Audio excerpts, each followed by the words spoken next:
Pakistan peoples party के रुकन कादिर पटेल ने कौमी असम्बली में इंकिशाफ किया कि PIA निजकारी से कराची से लाहौर और इस्लामाबाद से कराची का किराया 2 से 3 लाख रुपए का हो जाएगा।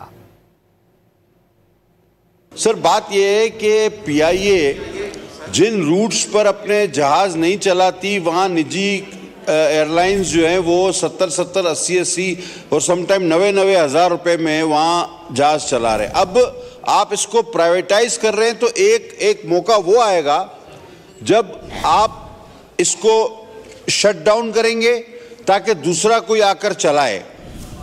उस दौरान कराची इस्लामाबाद हो या कराची लाहौर, आपका टिकट जाएगा 2 से 3 लाख रुपए पे। सर, बात यह है कि PIA जिन रूट्स पर अपने जहाज नहीं चलाती वहाँ निजी एयरलाइंस जो हैं वो 70-70, 80-80 और समटाइम 90-90 हज़ार रुपये में वहाँ जहाज चला रहे हैं। अब आप इसको प्राइवेटाइज कर रहे हैं तो एक मौका वो आएगा जब आप इसको शट डाउन करेंगे ताकि दूसरा कोई आकर चलाए।